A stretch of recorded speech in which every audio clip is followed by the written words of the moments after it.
Bien, una manera de introducirnos en todo caso en el tema de la conversación de esta noche tiene que ver con lo que fue Soda Stereo, uno de los temas simbólicos de Soda Stereo, pero también me parece, Sergio, sería importante para comenzar la conversación que caractericemos un poco de infancia y de adolescencia de Gustavo como para poder entender de dónde surge un artista con estas características.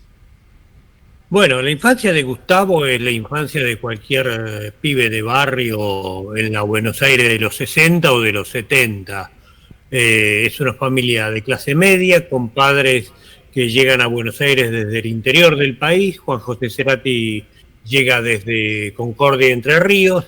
La mamá nació en Coronel Suárez, provincia de Buenos Aires. Después la familia se muda a General Alvear y por último recala en Liniers Mataderos. El abuelo de Gustavo por parte materna se dedicaba a la talabartería y Miriam hizo la escuela en Villa Lugano, lo que desmiente toda esa leyenda de que Gustavo Cerati era un cheto que venía de una familia acomodada. No, él venía de una familia construida en base al trabajo, una familia de laburantes. Que de hecho también él fue un laburante, porque antes de llegar a ser el Soda Stereo o ser Gustavo Cerati, él era un visitador médico, ¿o no? Sí, fue visitador médico un breve tiempo, pero también trabajó mucho con la música, trabajó como músico de sesión con algunas bandas, tratando de ganarse el peso tocando en fiestas. Digamos, la ética de trabajo de Gustavo estaba presente antes y se fortaleció mucho con Soda Stereo y con lo que hizo después en su carrera solista. Gustavo siempre fue un gran trabajador. Durante la estadía, digamos, en su trabajo, ¿hay alguna anécdota que vos contás en el libro a la hora de dejar ese trabajo convencional y dedicarse a la música? La historia es que él va a tocar, pasa parte de Enfermo en donde estaba trabajando y va a tocar con Soda Stereo a Música Total, un programa de televisión, y después, bueno, lo ven en el trabajo y lo echan. Bueno, y decime de esa infancia y de esa adolescencia, en todo caso, de Gustavo, vos tenés en el libro testimonios de los pibes que fueron compañeros en su escuela, claro, que fueron compañeros en el barrio. Sí, fui a conversar con distintos compañeros, con 5 del Colegio San Roque, encontré una compañera de la primaria, también hablé con compañeros de la universidad, porque Gustavo estudiaba comunicación social. Tuve mucha ayuda también, bueno, Laura Cerati me ayudó a reconstruir un poco al Gustavo familiar, me contaba cómo era la dinámica interna de la familia. Todo eso, la verdad es que tuve muchísima colaboración de todos los entrevistados. Uh-huh. ¿Y qué sacas como conclusión? ¿Algo en particular que pueda llegar a destacarse respecto de esa etapa de la vida de Gustavo antes de su contacto con la música? Bueno, Gustavo era un pibe como todos que le gustaba, estaba muy pendiente de las chicas. Gustavo también ya era un guitarrista bueno en épocas barriales. Él comenzó estudiando folclore con un viejo profesor que había enfrente de su casa, que en un momento, al que le comentó, en un momento quería una guitarra eléctrica y el tipo le hizo una guitarra con una lata de dulce de batata y le dijo: entretenete con esto, no gastes plata. Y Gustavo quería rock y el profesor trataba de alejarlo. Bueno, yo decía en el bloque anterior respecto de la música y Soda Stereo, esa ruptura, ¿cuál fue el motivo verdadero que en cierto modo lo favoreció a Gustavo para decir, bueno, tomo aire y me voy a hacer algo que yo ya vengo pensando? ¿Cuál fue el motivo y cómo sigue después la relación con los Sodas, digamos, para 10 años después de esa ruptura empezar Ahí Vamos, en el nuevo disco, digamos, la última presentación? Voy a ocupar todo el programa. ¿Cómo? Si te cuento todo, te voy a ocupar todo el programa. No, pero podemos hacer, digamos, una breve síntesis de esa ruptura. La breve síntesis sería que después de tanto tiempo de trabajar, porque Soda Stereo tuvo que construirse desde cero, y después llegaron los primeros éxitos discográficos, las giras locales, las giras por las discotecas, las giras al exterior, toda la conquista de ese mercado. Fueron muchos años donde estuvieron todo el tiempo al mango trabajando, y eso creó algunas fricciones, más allá del hecho de que Gustavo ganaba más dinero porque era el compositor de las canciones. Entonces esa asimetría de ingresos generaba mucha tensión y nunca se pudo resolver del todo, hasta que al final, bueno, Gustavo dijo, quiero volar solo, y finalmente Soda se separa en el 97 y él arranca como solista con Bocanada. Obviamente no le va tan bien como con Soda Stereo porque es una cosa distinta a Gustavo Cerati que Soda Stereo, que era una marca registrada y con mucho peso, pero él trabaja mucho en su carrera y finalmente explota con Ahí Vamos, que es un disco muy exitoso. Y yo creo que a partir de ese triunfo en solitario, Gustavo acepta una de las tantas ofertas que hay para reunir a Soda Stereo, y también ya viene a tener esa burbuja en el tiempo que sus compañeros querían, más que nada por razones económicas. Uh-huh. Ahora, ¿qué es lo que significa, por qué en todo caso, y vos conocés a muchos músicos argentinos, por qué el fenómeno de Gustavo tiene la inserción que consigue dentro de la sociedad argentina? Creo que por la calidad de su música, eso es indiscutible. Tiene música muy bien hecha, muy elevada, que a la vez es muy popular. Y eso es una cosa que rara vez sucede, buena música que sea muy popular. Entonces eso es lo que lo inserta en la sociedad, en la boca de todos. Uh-huh. Y también después tiene una repercusión internacional. Incluso por estos días termina de salir en Inglaterra una publicación que está referida a Soda Stereo y a un reconocimiento, en todo caso, de la calidad musical que ellos lograron sintetizar. Claro, es una nota, supongo que te referís a la nota de The Guardian en Sí. el Reino Unido, donde reconocen toda la carrera de Soda Stereo, la reconstruyen y dicen que bueno, que es un tesoro perdido que se fue descubriendo en pandemia. Y yo ya me fijé en la portada de The Guardian y estaba la nota de Soda Stereo ahí, no en la tapa de la sección espectáculos, sino en la tapa del diario. Vos sabés, Sergio, que bueno, vos estás hablando de, y Héctor está hablando de la calidad, y yo siempre digo, ¿no?, que desde la aparición de Gustavo Cerati y desde la parte comercial, ¿no?, que tenía que ver con la puesta en escena, con un montón de cosas, él vino a darle una calidad diferente a nuestra música, al rock, a las formas. ¿Es así? Sí, totalmente. Sí, sí. Les trajo profesionalismo, inclusive a los músicos que fue acompañando. Desde ya, Gustavo siempre fue muy profesional.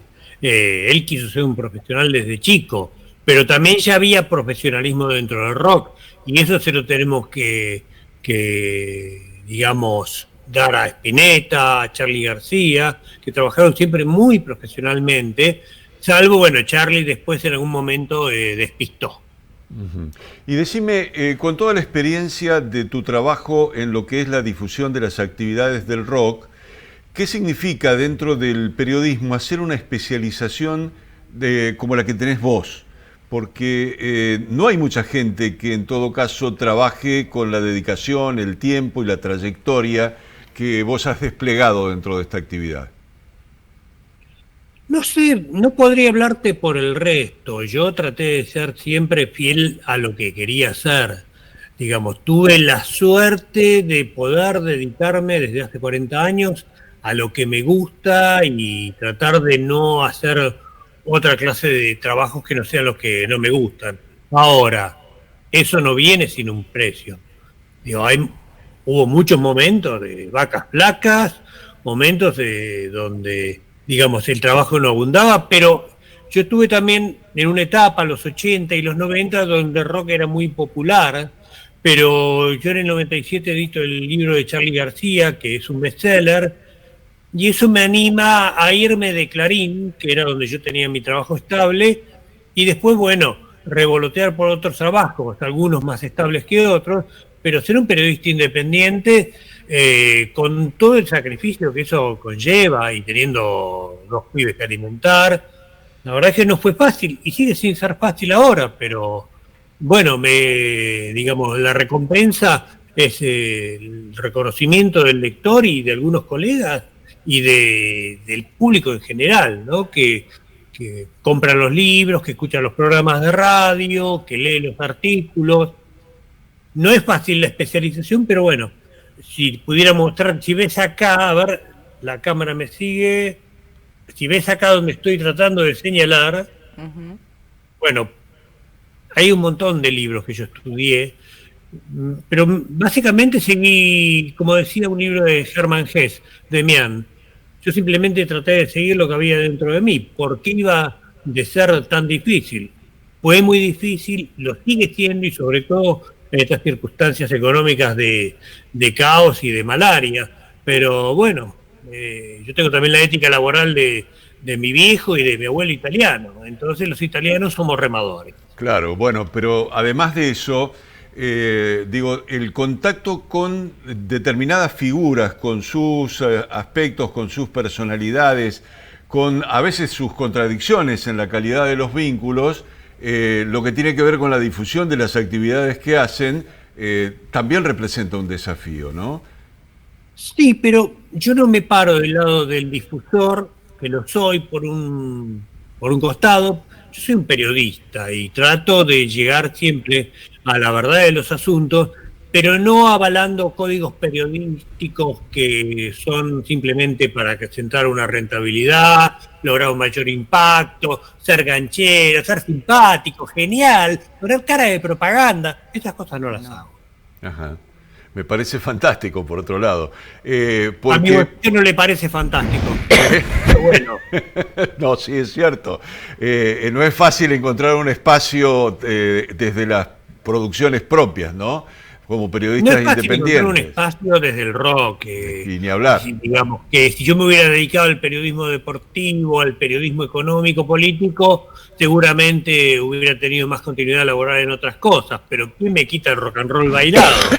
No, sí, ni hablar. Eso no te lo quita nadie, ¿no? Y el hecho de elegir... Y hoy es mi capital eso. ¿Cómo? Hoy es un capital, sí, claro. Capital. Fíjate, estar charlando con vos es como un capital en tu cabeza, Sergio. El tema que hablábamos, ¿no? Y la selección de los nombres por ahí no son fáciles, así como no es fácil elegir el nombre de una canción, elegir el nombre de un programa. ¿Cómo surge? Porque esto es un retazo de la canción que veníamos, que es de música ligera, el nombre del libro que es Algún tiempo atrás. ¿Fue difícil elegirlo? ¿Llegaste de una a esta conclusión? ¿O cómo fue el proceso? Te diría que me lo mandó Gustavo, porque fue lo primero que apareció. Le dije, ¿cómo le pongo al libro de Gustavo? Y me acordé de algún tiempo atrás, me vino el verso a la mente y dije, y es esto. Hay veces que sucede así. El de Spinetta hubo que buscarlo un poquito más, el de Papo también, el de Charlie apareció recién al final. Los títulos son cosas que vienen enseguida o vienen con trabajo, pero tienen que venir. ¿Y el Gracias Totales? Bueno, ese de Gustavo también, buscando agradecerle a todo el mundo, dijo gracias totales y eso quedó como marca registrada, a tal punto que Zeta y Charlie Alberti lo usaron como título de la gira que hicieron el año pasado, si no me equivoco. Claro. Contanos en todo caso del vínculo que vos tuviste personalmente con Gustavo y lo que te representó en todo caso sus amores, por ejemplo. Me parece que estaría bueno que nos contaras qué significaban en su vida sus amores. Mi vínculo con Gustavo fue el de un periodista con un entrevistado que te ven cada tanto con excusa de nuevos discos, de shows. Fue un vínculo, digamos, así de profesional, pero también hubo, digamos, buena onda, una corriente de buena onda. Yo no diría que fui su amigo, así como tampoco digo que fui amigo de Spinetta. Mi amigo en todo esto, de los grandes, fue Charlie. Después tengo otros amigos por ahí, pero en general tengo buena relación con casi todas las figuras rockeras, salvo, qué sé yo, con Juan, Fito Páez. Con eso no tengo tan buen vínculo, pero no es culpa mía ya eso. Claro. Por el lado de los amores de Gustavo, siempre fue un muchacho enamoradizo que quería casarse y tener hijos y tenía como un vínculo más tradicional con las mujeres. No era, más allá de que puede haber usado este artefacto, no era el de la puerta giratoria. Bien. Bueno, Sergio, te agradecemos muchísimo. ¿Cómo hace la gente con la segunda edición del libro para encontrarla? Te estamos hablando desde el interior de Santa Fe, y uno supone en todo caso que desde allí puede llegar a tener una alternativa como para encontrar una posibilidad de encontrarse con el libro que has producido y que has publicado. Simplemente vayan a la librería más cercana, no sé, hay veces que, digamos, no se puede, ningún libro llega a todas las librerías, pero a mí me hace ilusión saber que en cada pueblito de Santa Fe o de cualquier provincia hay una librería y que probablemente esa librería tenga un ejemplar del libro de Gustavo. Bueno, te mandamos un gran abrazo, nos vamos despidiendo con la música de Gustavo Cerati y seguramente en otra oportunidad nos volvemos a conectar. Muchas gracias. Con mucho gusto, muchas gracias a ustedes.